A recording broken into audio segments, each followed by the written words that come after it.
Staying healthy, staying sexy, staying young is what living life is all about. And if you have doctors that have proven treatments that keep people young and healthy so they don't get sick, you want people to know about these treatments and that they exist. We have an amazing show today. We have Dr. Margaret Paul, the teacher of inner bonding. She's been teaching inner bonding for over 50 years, and she's worked with people from Alanis Morissette all the way to Oprah Winfrey, teaching them how to live in the now and how to care about themselves. This podcast is brought to you by Gainswave. Gainswave is the only all-natural treatment for treating erectile dysfunction and helping you optimize erection quality. And I'm honored today to have Dr. Margaret Paul with us. Dr. Paul is a best-selling author and talks about the whole concept of loving oneself and self-bonding, which I actually find fascinating. Thank you for having us on the show, Dr. Paul. Thank you for having me on your show. I guess, something like I've struggled with personally is anxiety. And I know a lot of it is this whole concept of being at peace with oneself. Right.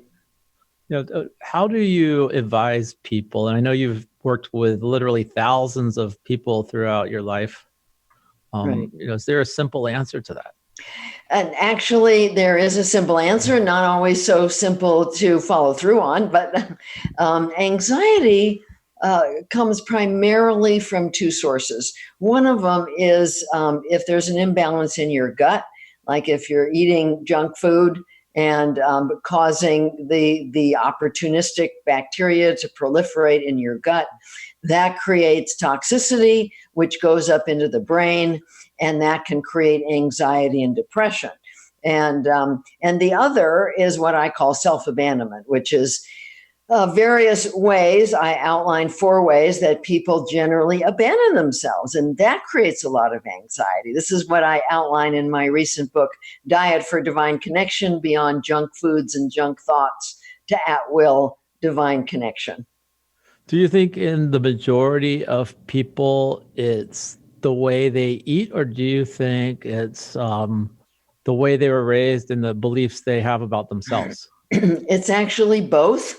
I've worked with people who have eaten really well, but they still have a lot of anxiety because of the self-abandonment, because they're treating themselves badly. And then vice versa, where I've worked with people who have learned to treat themselves fairly well, but their diet is terrible and they still have anxiety. So it's really got to be both things. And I stress to people that they need to be loving themselves both physically and emotionally. So if you like, I can talk about the 4 major ways that people abandon themselves that create anxiety. That sounds great. Okay, good. So one of the ways is that all of us learned at some point to stay up in our mind. When we were young, most of us had some trauma. We might have experienced some deep pain, loneliness, heartbreak, grief, helplessness over other people, whether in our families or schools or peers. And when we're little, we don't handle those feelings well. We don't know how to manage this deep pain. So we learn to go up in our head. And then and that kept us from feeling these feelings, and it was part of our survival. But now the problem is that would be like today, like let's say you have a child who comes to you upset.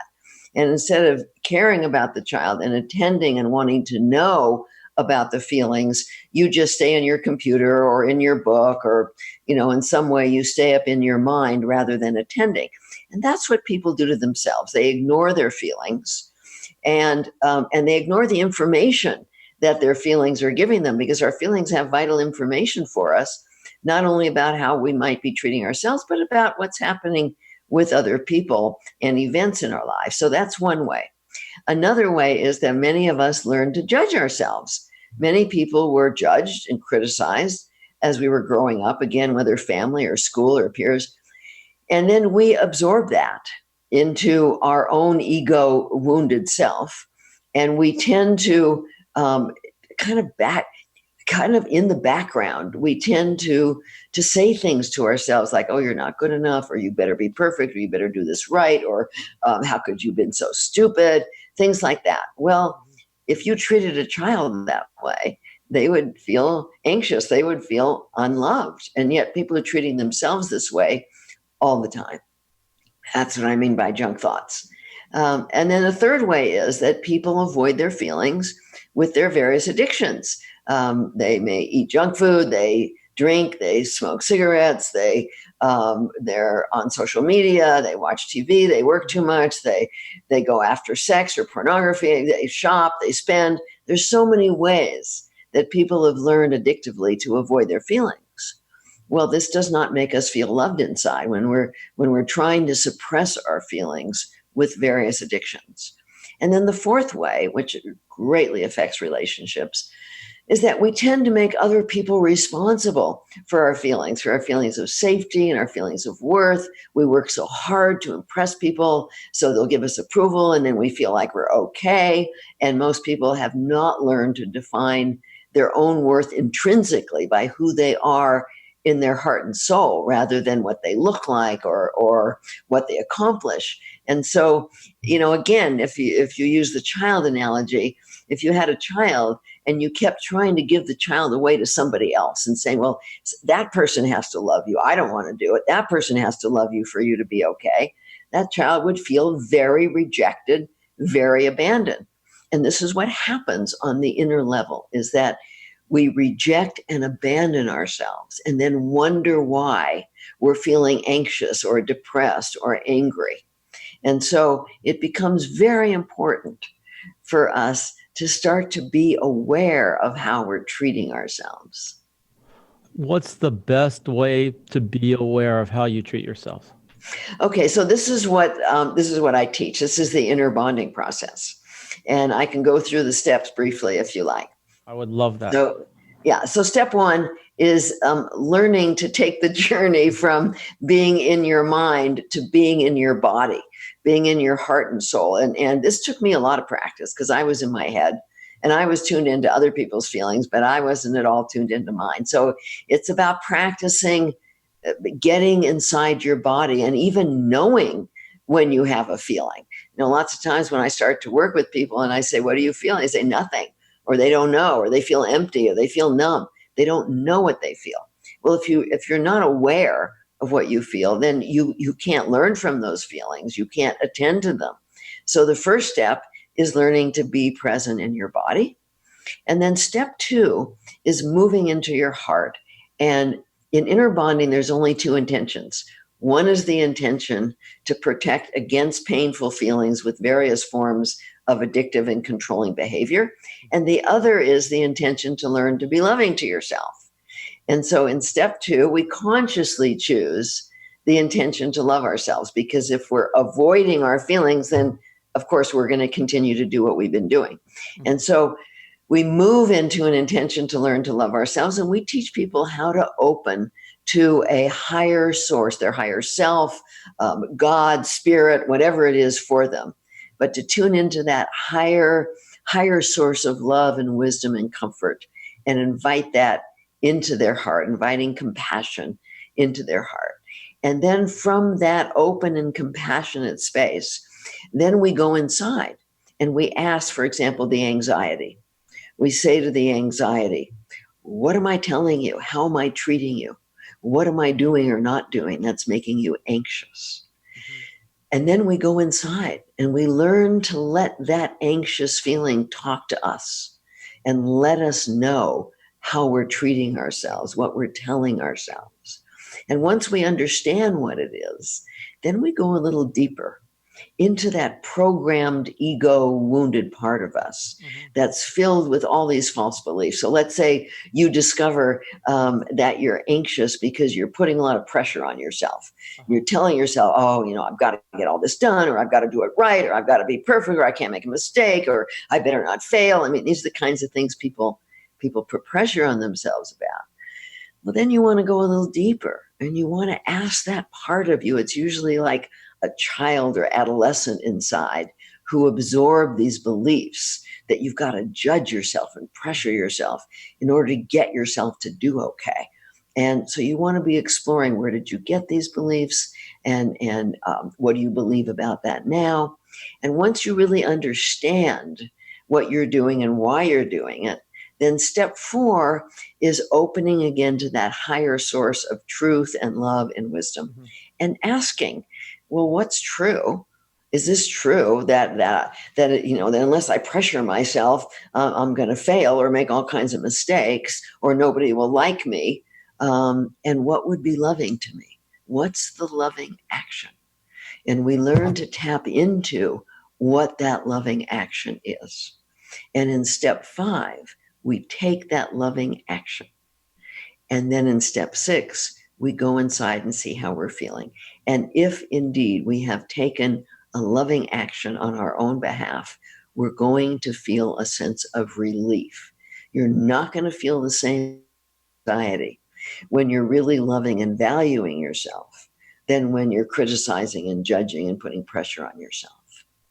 Just listening to that makes me less anxious. You have a very calming voice. I really appreciate that.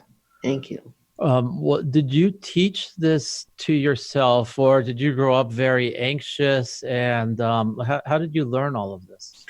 Yeah, I grew up very anxious. I had 2 narcissistic parents, and I was an only child, and my mother was a rager. And by the time I was 5, she took me to a psychiatrist because, of course, my anxiety was my fault, not my parents. Yeah. And the psychiatrist did such a bad job that at 5, I said to myself, I could do a better job than you. And that's when I decided to do the work that I do. And I trained as a traditional therapist, and did traditional therapy for 17 years. But I was not happy with the results, and I wasn't happy with my own therapy. I'd seen many therapists. And so then I started to ask for a process that would really work fast and deep and permanently. And that's when I met the co-creator of Inner Bonding, Dr. Erica Chopit. She's my best friend, and she had half the process and I had half. And so, of course, we had to meet, and Spirit kind of put it all together for us. And so I started practicing this process. I mean, I didn't know what I was doing because it was brand new. That was 35 years ago. And but I started practicing, and everything started to change in my life. And so this has been evolving for all these years, and it's become just an incredibly powerful process. So yes, I teach this. I work with people on phone and Skype. I have many trained facilitators that also do. I do workshops. I do intensives. I have many books out about this. I have a website where people can go to, innerbonding.com, and there's a free course. There's many inexpensive ways of learning this process if people are motivated to do that. Does one have to revisit their childhood to learn where those beliefs came from in order to change, or is it something where they don't have to do that? So I mean, we all absorb beliefs. We all absorb these beliefs because, if you think about your parents, I never saw my parents take responsibility for their feelings. I never saw them sitting down saying, gee, I wonder what I'm doing that's making me feel anxious or depressed. It was always, blame somebody, blame me, blame my father, blame my grandmother, blame somebody. My father did the same thing, blame somebody. I never saw them take responsibility. And so I grew up thinking, I grew up as a caretaker, that it was my job to take care of everybody because everybody in my family was not happy. And I was really sensitive. I could feel their feelings. And so I learned to just push aside mine and be a good girl, get approval. And so those were my beliefs. People pleaser, huh? Yeah. Oh, yeah. I was a people pleaser. And I was a people pleaser until Inner Bonding. And one of the reasons that I started to ask for a process is that at that time, that was 45 years ago. I just turned 80. And so at that time, I was really sick. I was life-threateningly ill. And I knew that I had to do something. And I didn't know that so much of it was coming from self-abandonment. I had no idea. But as I started to practice Inner Bonding and learn to love myself, I started to heal. But it was a really challenging time, because when you've been a caretaker, when you've been a good girl and you've been pleasing everybody else, a lot of people around you are going to be very upset when you stop caretaking them and start to take care of yourself. So it was a really challenging time for me. My parents were angry. They basically disowned me. And I lost my 30-year marriage. 2 of my 3 kids were mad at me. I mean, it was really hard, but I got me back. I got my health back, and I started to feel joy for the first time in my life. So I had to be willing to lose others rather than continue to lose myself. It was like either I continue to do what I was doing and know that I was going to die, or I take the risk of taking loving care of myself and losing the people I love. So I wasn't ready to die. So when you talk about health, and you talk about ready to die, what are the health problems that go along with not loving yourself and self-abandonment? Well, as we know, stress is a huge issue regarding health. And what happens when we're stressed, when we're anxious, depressed, angry, we're stressed, is that and when we're putting pressure on ourselves, when we're judging ourselves, we're creating a lot of stress. What happens when we're in stress is the fight or flight mechanism goes active. And what happens there is that the blood goes into the arms and legs for, fight or flight. And it comes out of the immune system. It comes out of the organs. It comes out of the brain. And when this happens over and over and over again, the immune system stops functioning well. And that's what was happening to me. I was so anxious and so stressed so much of the time that my immune system was shutting down. And doctors were warning me. I didn't know what was wrong. They were warning me, and I didn't know why my immune system was shutting down. And it's just incredible that inner bonding came in at that time, and I started to love myself, and that's what changed everything. Because, probably for the first time in my life, I wasn't anxious, I wasn't stressed, and that changes everything. And plus, the other form of self-abandonment is eating junk. Look at all the people that, they eat sugar and processed foods and factory farm foods, and all of that also creates the stress when we eat that kind of food and create the imbalance and creates the anxiety and depression. So it's both. It's what we put in our body with food, and it's what we put in with our thoughts. And when I started to do that, well, I had been eating well for a really long time, but that did not take away the stress. It was when I started to practice inner bonding and stopped abandoning myself that then my immune system kicked back in. So this is vital for people to be healthy, is to start loving themselves. You've been doing this now for over 50 years. Right. So you're a pioneer in this. And lately, it's like every buzzword now is meditation, live in the now. You see all these people that have come about talking and preaching this stuff. And you see meditation apps. How important is it to meditate? And if somebody's never done that before, what would you recommend? Okay, so meditation is wonderful, but it's one of those things that it depends upon your intention, because a lot of people are meditating in order to bliss out and avoid responsibility for their feelings. That's just another way of abandoning themselves. If they're meditating to truly connect with themselves and connect with their higher guidance, then meditation is wonderful. For me, my meditation is inner bonding. I do this all day long. So it's an all-day meditation for me. I'm not much of a sitter. I'm a really active person. I'm a mover. So just sitting doesn't work well for me. In fact, every morning I go out, I walk my dog, and I do an out loud inner bonding process because I live rural. And so it's easy for me to talk out loud. And that sets the tone for the day, but that's a meditation. Some people do walking meditation. That is my walking meditation. And so each person needs to find what works for them. But once again, if you're meditating to avoid responsibility for your feelings, that's not going to really get you anywhere. How about just to quiet the mind? Because you mentioned something earlier, that it's important to stay out of your mind and be attuned to your body. Right. And this, for me, this took a lot of practice because I was totally in my mind. And I had to have reminders. I couldn't even remember to do it. I had to wear something that buzzed against my body and reminded me. People can use their cell phones today to remind them. I wore rubber bands. I put sticky notes around. I did all kinds of things to say, tune in, get present in my body. It took me a lot of practice. Now I live by being present in my body, and I know the moment I feel anything other than peaceful and full inside.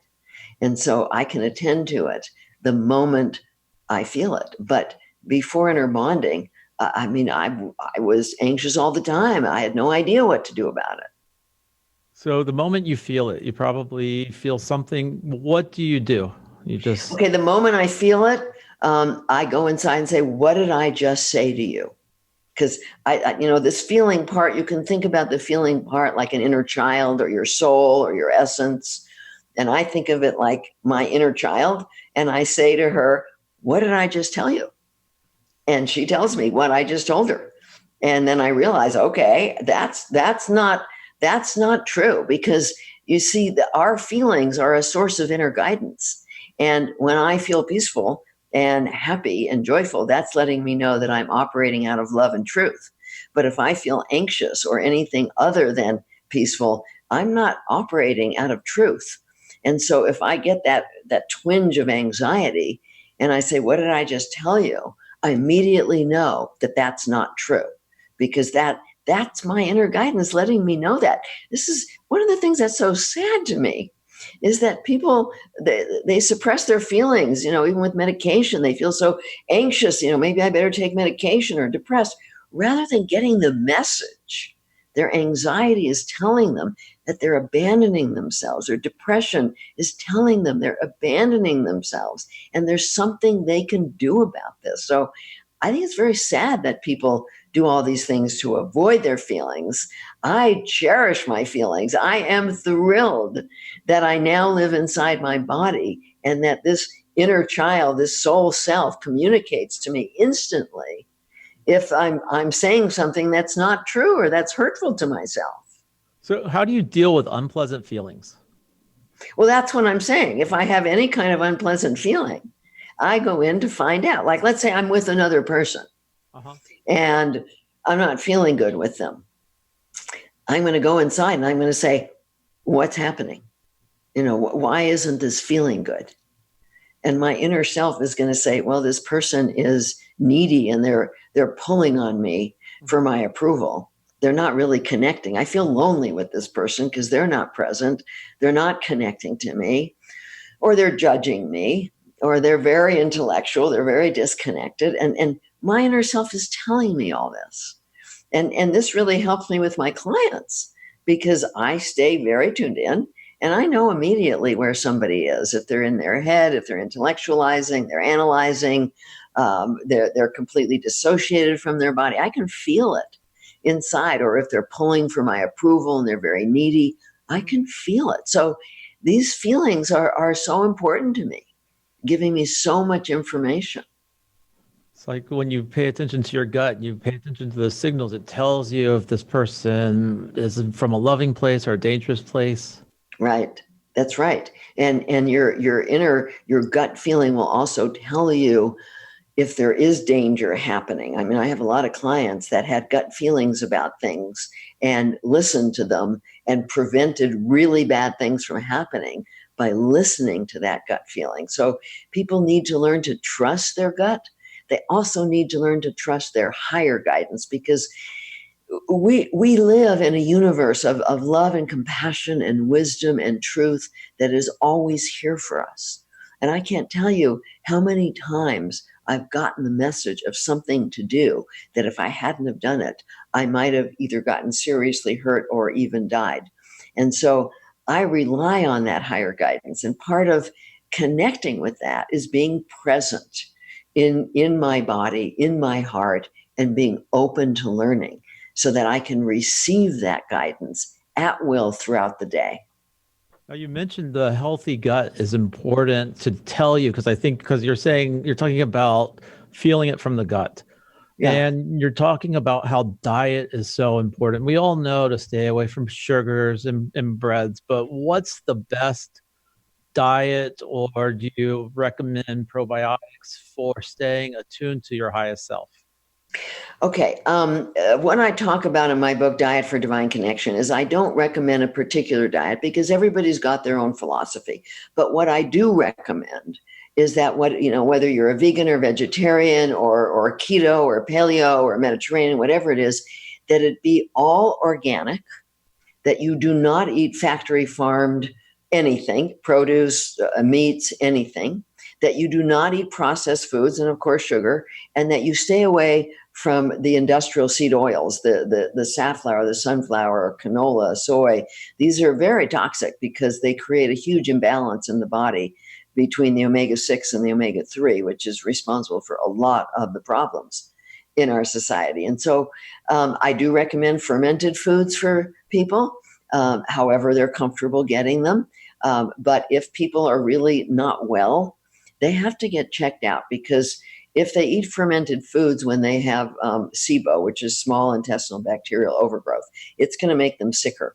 And so people need to get checked out from a functional medicine doctor and find out what's really going on if they're not well before they really take things into their own hands. And so I've experimented with food. I teach people in the book how to tune in to what's right for them, because, as I said, there's no one right diet. And I've experimented for a long time, and how I eat now is fantastic for me, might not be fantastic for everybody. And so, each person needs to be tuned in again to their body. What are the signals that their body is giving them regarding the food they eat? Now, I have 3 kids and I'm doing the best I can to raise them in a loving environment, but they care so much what people think on Snapchat and Instagram. And we don't know what social media is doing to people. Right. Like how do you advise parents who have to raise kids in this day and age? One of the things that is so very important is for parents to be doing inner bonding and be role modeling, defining their worth intrinsically. So that, and to help the children to do that, because, with social media, they're getting so much of their sense of worth externally through what's happening with other people. And this creates an enormous amount of stress for them. I work with some adolescents about this who are just so stressed out. They're so worried about their peers' disapproval, and what if they lose a friend, and what's happening on Facebook, and on and on and on. It's very sad. They need to learn to define their worth intrinsically, and their parents need to do that. We all need to know who we are on the inner level. We need to know about our ability to love, our compassion, our caring, our generosity, our kindness. Like if you think about how you choose a friend, do you choose like the best looking, wealthiest, most successful, or do you choose a friend who's kind and caring and compassionate and there for you, who's loyal, who's who you can count on, who's generous? I mean, usually people choose their friends from their intrinsic qualities, not from the external, and yet they define themselves from the external. And so it's really important for parents to learn to define themselves intrinsically and then help their children do the same thing. And it's especially important at this time because we need to become immune to the advertisements, the politics, all the things that people are trying to impose on us.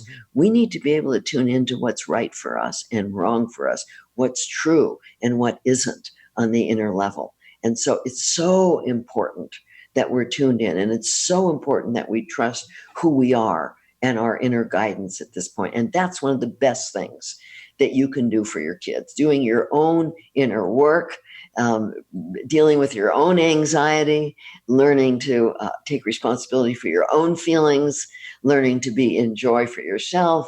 Your children will absorb a lot of that. I love the message. I think we're in a time now where politics is toxic. Everybody seems to be a victim, and more people need to stay attuned to that message. I think it's wonderful Right. what you're doing. Yeah, and it affects the whole planet. It's like, with the whole issue of climate change, which is such a big issue now, people junk up the planet the way they junk up themselves. They treat the planet the way they treat themselves. So, if they're pouring junk into their junk thoughts, junk food into their bodies and not caring about how they're treating themselves, how are they going to care about how they're treating the planet and how they're treating others? And so it becomes so vitally important at this time to start to learn to love ourselves and extend that love out to others and to the planet. One of the things that so many people I work with are struggling with is their relationships. And people go into relationships so often to get love, to get approval, to get seen, to get valued, to become okay.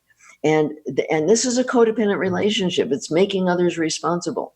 But when each person learns how to love and value themselves and fill themselves up with love, then they have love to share. And this is what we need. We need relationships with people who are sharing love with each other, sharing love with others, sharing love with the planet. This is what's going to heal our planet. I love the message. So if somebody wants to learn more about inner bonding, they go to innerbonding.com. Right. They take your course, they read your books. You still see a lot of patients? You still? Oh, yeah. I work with people on phone and Skype. I have many trained facilitators who work with people on phone and Skype. I teach weekend workshops around the country. People can find out about this on the website. I do 5-day intensives, 3-day intensive lectures. And I have a free course on the website that people can begin to learn. And then I have a 30-day Love Yourself course. I have many books about inner bonding. There's many ways, there's many free ways for people who don't have funds.